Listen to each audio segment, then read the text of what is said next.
Fantastic. Cool. So what motivated you to get into politics? I started to get really local politics was probably where I started, where, in Scarborough back in the late 80s, early 90s, there was lots of debate around high-rise on the beach and built form, and there were all sorts of, the community kept getting divided on it, where you're either for it or against it. And from my view, like living and running a business in Scarborough, the biggest issue was actually crime. Right. Every morning I would have to clean off graffiti from my business. Every morning I'd have to hose down my door because people who'd been at the drinking establishments in Scarborough would urinate in our doorway, and I had to wash it down before you could let customers in. So it was actually wasn't a safe place. Sunday night, if you'd walk down the boulevard in Scarborough, you were just as likely to get king hit or assaulted. It was really unsafe. Yikes. So I'd go to all these community meetings and they'd be talking about high-rise, and I'd be bringing them back saying, actually, I want to talk about crime because crime's the biggest issue. Yeah. So that, and then fishing politics, our business was recreational fishing, and the government at the time were putting all these rules in to limit access for recreational fishers to a whole range of different places. And I got really cranky because they were putting the Ningaloo Marine Park in, which, we're all in favour of from the recreational fishing community to protect the fish stocks. But the government were going to put a sanctuary zone in front of every boat ramp, which means you couldn't launch your boat anywhere on the Ningaloo coast. Okay. So back then I started to get involved in fishing politics as well. And then out of going to Liberal Party meetings and talking to people about all of those things, they said, you should really run. You should run for this seat. So that's why I ended up putting my hand up in 2008. Fair enough. I wonder what their thought process was in front of every boat ramp. It was just some ideology, I think. I mean, in the end, the thing that really annoyed me, I've got to say, that was the tipping point, was we put together all of the people in recreational fishing, the tackle shop owners, charter boat operators, some of the user groups like Recfish West who represent fishing people. We put together a big submission around Ningaloo Marine Park, and we wanted them to call it a wilderness fishing zone. And by wilderness fishing, you'd declare it as consume on site and tag and release. Because the biggest problem was you'd get people camping on the coast and they'd have freezers and generators and they'd fish for 3 months, come back to Perth with a freezer full of fish, and it was just not sustainable. It was greedy and it was a disgraceful practice. Yeah. Where if you have to catch what you can eat for the day and then tag and release everything else, you get scientific research out of the recreational activity, and then people get to have a feed of fish at the end of the day. And that would be easy to police. There's only one road in, one road out of that whole coastline. So that was what we were angling for. And, when it finally got from the original proposed park to the final proposed park, not one thing got changed. Right. So everybody who'd put the effort in over like 18 months worth of consultation, it was for naught. Yeah. And that made me absolutely, I was furious. Yeah, I can imagine. Absolutely furious. You'd be livid. Too right. Oh, how has being a politician changed your life? Oh, that's an interesting one. Yeah, We'll have to send some props out to whoever put that question forward. Yeah, it's broadened my perspective considerably. So being a member of Parliament gives you access to a much broader range of people and people in the community than you probably ordinarily would get access to. As if I'd stayed a business owner, for example, and raised my family, you have your business, you have your family, you have your school communities, sporting groups, whatever, and it kind of ends there unless you're particularly interested in something. Where now I've got friends in the Indian community, I've got friends in the African community, I've got friends in the Chinese community, I've got friends in all of these different ethnic groups. The Croatian Club is a place that I go to regularly and speak to the Croatian migrants. And what that does is reminds me every day how lucky I am to be a fifth generation Western Australian. Now, I've got no lived experience of war. I've got no lived experience of famine. Yeah. Where a lot of the people that have come to WA and made it their home have lived experience of all of those things. So I think it really does it broadens your perspective, gives me exposure to so many more people, and it's just every day so interesting. Yeah, cool. Every day is really interesting. I get to meet really awesome people. Cool. So like you guys at Inspire. Yeah. Cool. So if you had to choose to do it again, you'd go right back into politics, eh? Oh yeah. Nice. Yeah. Oh, cool. No, I would. I think it was the right thing for me at the right time. I don't think I'm not saying I'm going to pull the pin anytime soon, but I do expect that there'll be something else for me after politics. I just don't know what that looks like yet. Yeah, cool. Yeah, but it's probably going to be in the mental health space, I think. Oh, brilliant. Cool. Trish will be glad to hear that. Is being a politician all that you wanted to be? Never even considered it. No. Until 2008. Yeah. Yeah, I was very busy. Thank you very much. And I did have to be talked into running by a friend who was the president of the Scarborough branch at the time, because, I had a young family. I had a stepdaughter with a baby on the way. We had businesses. I had a pretty busy time. I was a volunteer at the school, all those sorts of things. Yeah, a household to run, which was my responsibility. My late husband wasn't too good at that stuff. But it's not something that I ever considered. It's something that I ended up finding my way, through a very convoluted pathway. Yeah. And I'm pretty happy with that, I've got to say. Some of the people who wanted to be in politics from when they were born, and go down that pathway, some of them get a bit scary because they become, depending on which flag they fly, they can become very ideologically driven. Yeah. And I think that then closes them off to, other ideas. Because I think what's missing from politics is that we don't have an exchange of ideas and a unified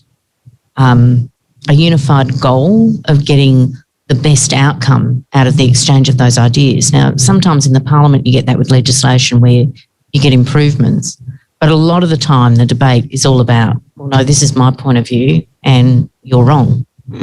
Yeah.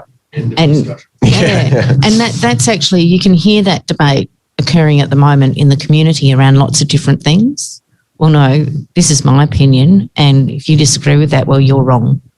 And then the cyberbullying starts, and the Twitter trolling and the Facebook trolling and, all of that sort of stuff. And, part of that gets driven, I think, by the acrimonious exchange in the parliament.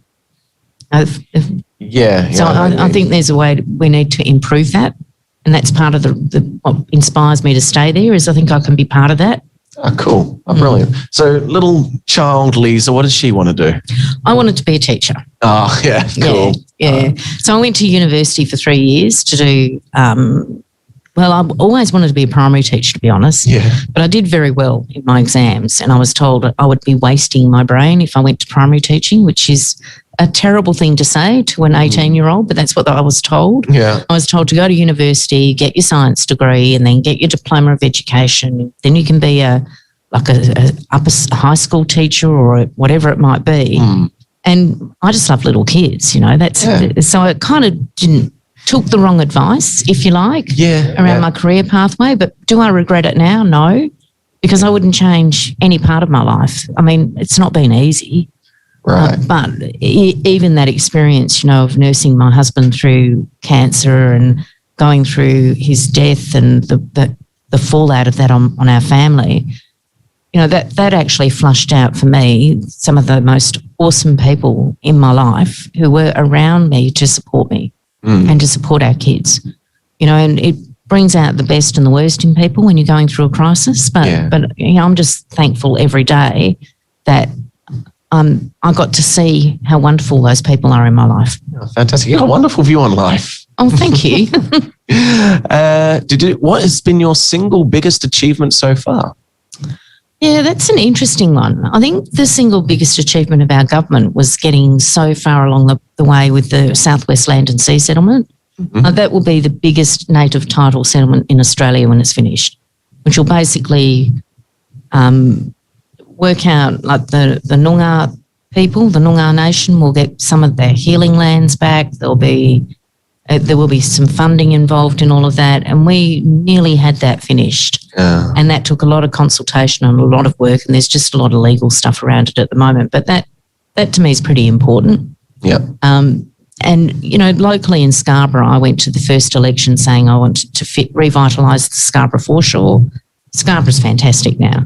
Right. We've got the best skate bowl in the world, which is cool. After the government at the time agreed to the funding for Scarborough, I sat down with the MRA and they said, "Oh, what are your priorities for Scarborough?" And I think they were a bit nervous because, people never know what politicians are going to say. Yeah. And, of course, I lived in the foreshore area and our family business was still there, even though I wasn't running it anymore. Mm. And I think they thought I was going to ask them to improve the footpath in front of my shop or something. Yeah.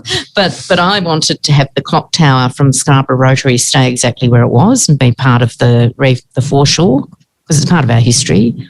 I wanted the surf club to be redeveloped, brand new surf club, and I wanted it to stay exactly where it was because at the time the town planners wanted to move it down to the south of the beach, right? Which I didn't think was a good idea because all of the tourists and the people who can't swim hop off the bus and go straight down in front of the amphitheatre. So you need to have your emergency care and your first aid room as close as you can to where those people will be swimming. Yep.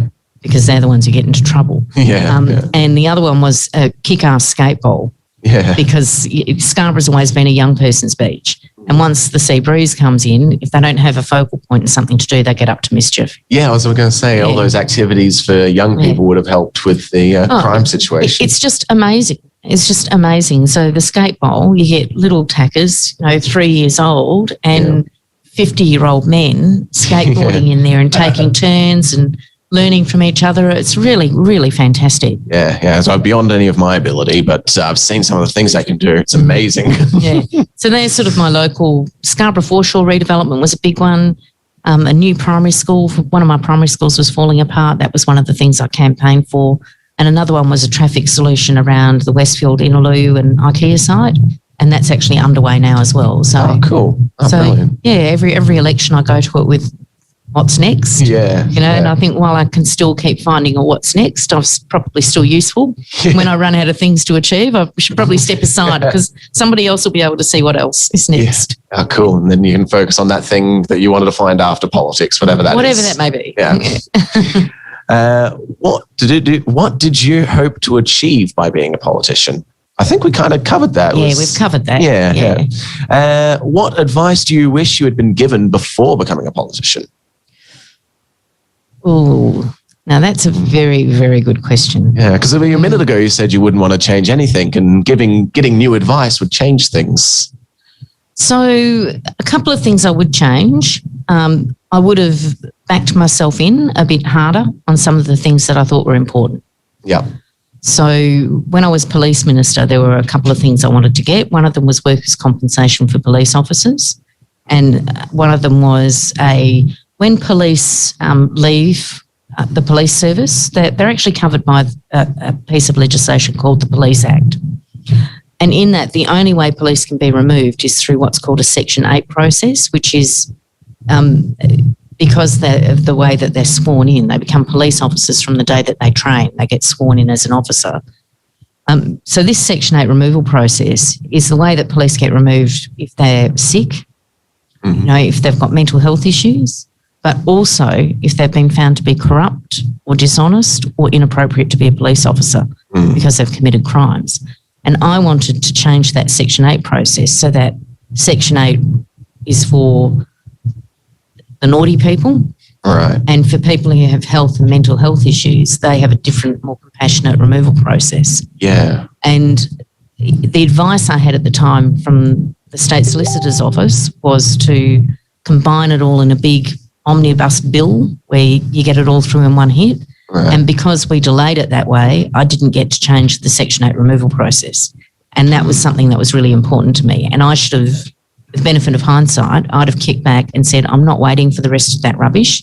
Change this now and we'll deal with the rest later. Yeah. So there's just a few little issues like that where I wish I'd backed myself in, gone a bit harder, being a bit more stubborn. Yeah. You know, poked a few more people in the chest, and actually, gotten the right outcome at the right time. Yeah, fair enough. Yeah. Do you know if that's still a problem now with the... No, it's been fixed. Awesome. Yeah. So that was something that I was very pleased to support as Leader of the Opposition when the government brought that through to Parliament.